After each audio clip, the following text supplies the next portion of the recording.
Assalamualaikum warahmatullahi wabarakatuh. Alhamdulillahirabbil alamin. Asyhadu an la ilaha illallah wa asyhadu anna Muhammadar Rasulullah sallallahu alaihi wasallam. La nabiyya ba'dah. Kaum muslimin yang saya hormati, perkenankanlah saya menyampaikan beberapa ayat dari Al-Qur'an menerangkan tentang detik-detik tenggelamnya anaknya Nabi Nuh disiksa oleh Allah berupa banjir. Di dalam surat Hud ayat 36 sampai 48 menerangkan tenggelamnya anaknya Nabi Nuh disiksa oleh Allah. Di dalam Al-Qur'an ayat 36 surat Hud yang berbunyi wa uhiya ila nuh annahu la yu'mina min qaumika illa man qad amana fala tabta'is bima kanu yaf'alun. Wa uhiya, dan diberi wahyu ila nuhin pada Nabi Nuh annahu sungguhnya kelakuan la yu'mina tidak iman min qaumika dari kaum engkau Nuh illa kecuali man orang qad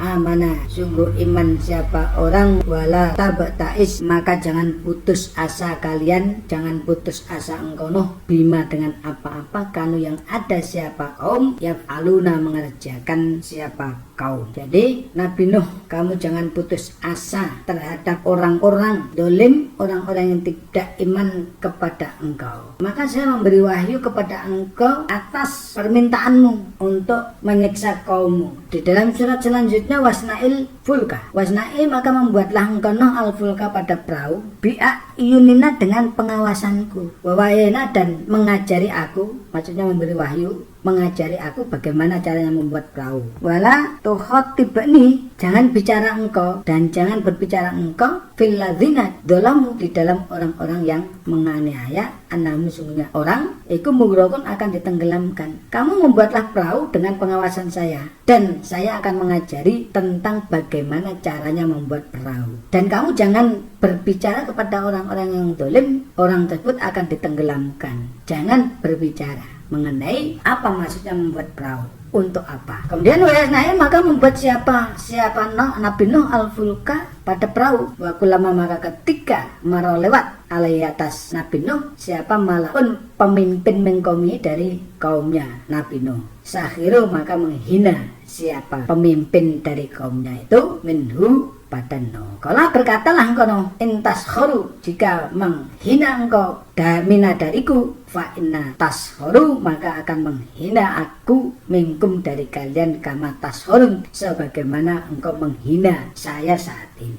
Hai kaumku, kalau engkau menghina saya sekarang nggak apa-apa, tapi nanti saya akan menghina engkau sebagaimana engkau menghina saat ini. Ketika Nabi Nuh itu membuat perahu, dihina, dicaci maki, diolok-olok. Nuh gila, dalam keadaan kemarau panjang seperti ini kok membuat perahu untuk apa? Dasar orang gila, dasar orang sinting, macam-macam lah omongannya. Fasau ta'lamun maka akan tahu kalian, akan tahu siapa man orang yakti datang pada orang adabun siksaan yuhzini yang hina. Jadi kalian akan tahu nanti akan datang pada kalian siksaan yang hina dan akan turun pada kalian. Wa yakhillu maka akan turun alaihi atas kaum adabun siksaan mukimun yang tetap. Siksaan ini nanti akan terwujud untuk kalian, akan tahu kalian. Sekarang puas-puaslah menghina kepada saya membuat perahu seperti ini, sampai-sampai membuat perahu Nabi Nuh, perahunya sudah jadi, dikencingi, diberaki, dicoret-coret, dilempar dan sebagainya. Sampai-sampai waktu itu oleh Allah didatangkan penyakit gatal-gatal sehingga banyak orang yang mati karena penyakit gatal itu tidak ada obatnya. Akhirnya sebagian minta obat kepada Nabi Nuh.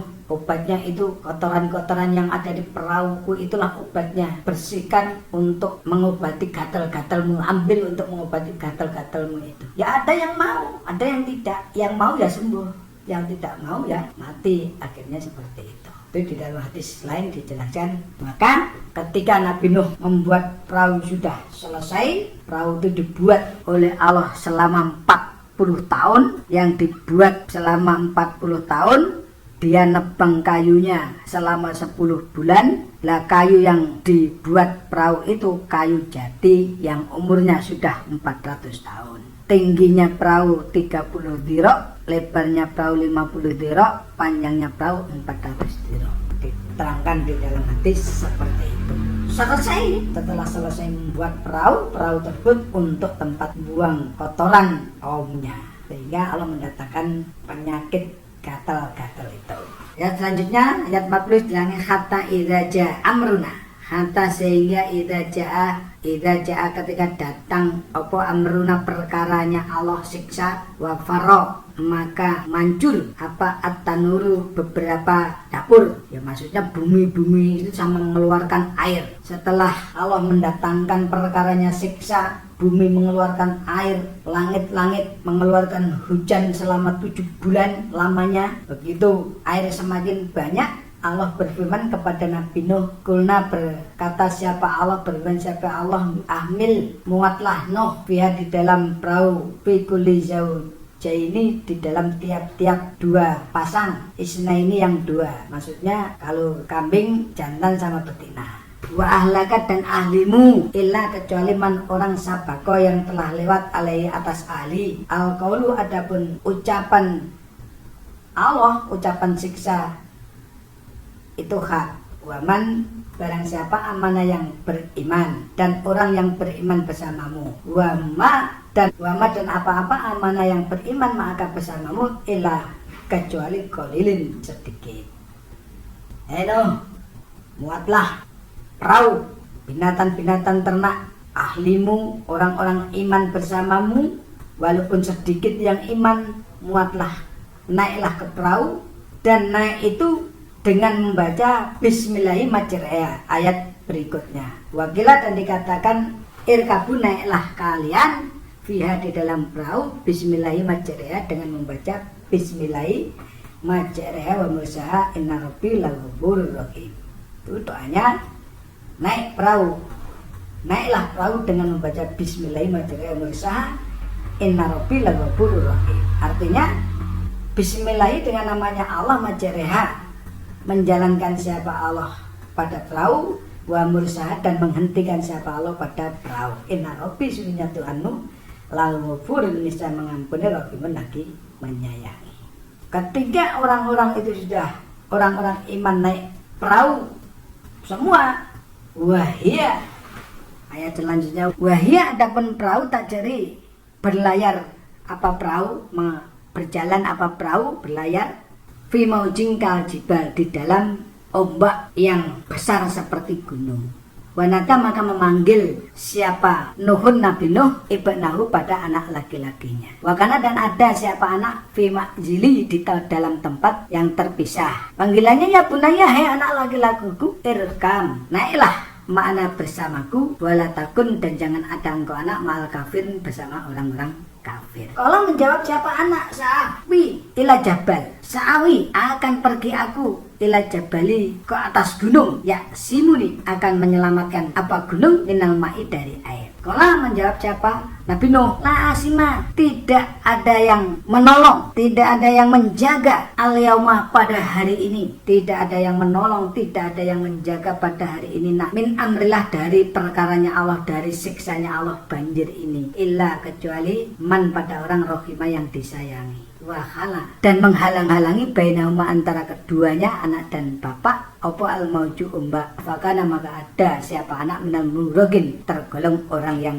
ditenggelamkan. Jadi ketika Nabi Nuh dan orang-orang iman itu naik ke perahu semua dan mengalami gelombang yang besar seperti gunung, lah Nabi Nuh melihat anaknya di tempat yang terpisah dengan Nuh. Lah Nabi Nuh mengatakan, ya bunaya irkamana wala takum minal kafirin. Hei anakku, anak laki-lakiku, kesinilah naiklah perahu, jangan kamu bersama orang-orang kafir di gunung. Lah anak tersebut, lah tidak, saya akan naik ke gunung tersebut akan menyelamatkan saya dari air, katanya seperti itu. Lah jawabnya Nabi Nuh, tidak ada yang bisa menjaga, tidak ada yang bisa menolong hari ini dari siksanya Allah ini. Ketika Nabi Nuh mendekat kepada anaknya untuk menolong anaknya, terhalang oleh ombak, akhirnya pisah lagi. Ketika anaknya naik ke gunung itu terus air terus naik, semakin tinggi sampai menutupi gunung tersebut ikut tenggelam.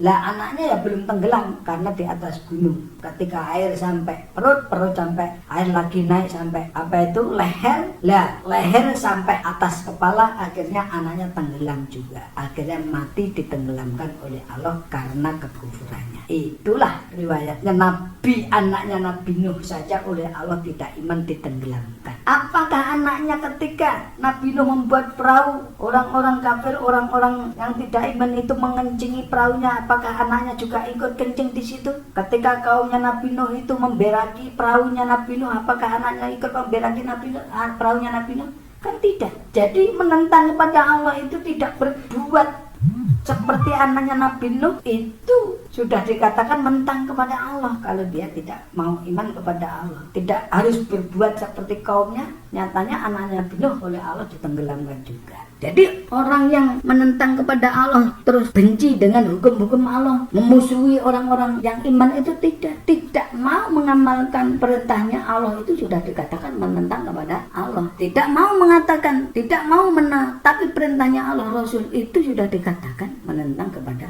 Allah. Tidak nunggu berbuat, tidak. Setelah orang-orang kaumnya Nabi Nuh itu tenggelam semua, sudah tenggelam, tinggal Nabi Nuh yang ada di dalam perahu itu, Allah berfirman di dalam ayat 44, wakilah, dan dikatakan, ya ardu, wahai bumi, ibla'i, menghisaplah engkau ma'aki, air engkau, hisaplah bumi, air itu hisaplah semua, waya sama'i, wahai langit, akli'i, menahanlah, walidol ma'i, pada tahanlah air, pada air yang turun tahanlah airnya. Dia maka dihukumi apa al-amru perkara. Nah itu sudah perkara Allah menghukumi kepada orang-orang kafir. Bumi disuruh menghisap airnya, langit disuruh menahan airnya. Akhirnya air tersebut habis. Di bumi habis airnya. Lah wastawa, maka tetap apa perahu ala judi, atas gunung Judi. Bagilah dikatakan budal liqaumid dolimin, jauh dari rahmat siapa? Kaum yang dolim. Orang kaum yang dolim itu jauh dari kerahmatan Allah. Orang sebut nanti akan disiksa kepada Allah, disiksa oleh Allah karena kekufurannya, karena tidak mau menetapi hukum-hukum Allah Rasul. Di dalam ayat selanjutnya 45, wanada, dan memanggil siapa Nuhu, Nabi Nuh, Rabbahu, pada Tuhannya. Faqala, maka berkata siapa Nuh, Rabbi, hai Tuhanku, inna bani, sungguhnya anak laki-laki min ahli, dari ahliku. Hei Rabbi, hai Tuhanku, ya Allah, anak laki-lakiku itu dari ahliku, kenapa engkau menenggelamkan ya Allah? Kata Nabi Nuh, wa inna wa'dallaha, janjinya Allah hak, benar. Janjinya Allah akan menenggelamkan kepada anaknya hak, benar. Wa antanggallah al-hakimin, sebaik-baiknya orang yang menghukumi. Allah sudah menghukumi bahwa anaknya Nabi Nuh, anak laki-lakinya ditenggelamkan oleh Allah. Itu hak. Anak laki-lakinya namanya Kan'an. Kalau berfirman siapa Allah, ya Nuh, hai Nuh, innahu, sungguh ucapanmu, ucapan inna bani min ahli, itu anak laki-laki dari ahliku, iku laisa min ahlika. Innahu, sungguhnya anakmu laisa, tidak ada, min ahlika, dari keluargamu. Anakmu, anak laki-laki bukan keluargamu. Saya masukkan ke dalam neraka, saya tenggelamkan, itu bukan keluargamu. Padahal secara kasat mata itu anaknya. Makanya anak dengan orang tua dengan anak, kalau tidak seiman itu bukan keluarga. Nabi Nuh aja ditegur oleh Allah. Anak laki-lakimu bukan ahlimu. Innahu, sungguhnya ucapanmu, ucapan inna bani min ahli, itu ucapan ghairi soleh, ucapannya orang yang tidak soleh. Kamu falatas alni, jangan minta kalian malai salaka bi ilmun, pada apa-apa yang tidak ada ilmunya, tidak mempunyai ilmu, tidak ada ilmunya. Itu tidak, bukan anakmu. Kamu seorang nabi kok mengatakan inna bani min ahli, anakmu yang saya tenggelamkan termasuk ahlimu, itu bukan ahlimu itu loh. No. Saya menasihati adukan, menasihati antakununal jahilin. Saya menasihati kepadamu, no, biar kamu tidak tergolong orang yang bodoh, orang yang jahiliyah. Orang yang bodoh, orang yang jahiliyah nanti masanya akan dimasukkan ke dalam neraka oleh Allah. Saya menasihati kepadamu bahwa anakmu itu bukan ahlimu. Kamu minta seperti itu, tidak ada ilmunya. Itu ucapan orang yang tidak soleh.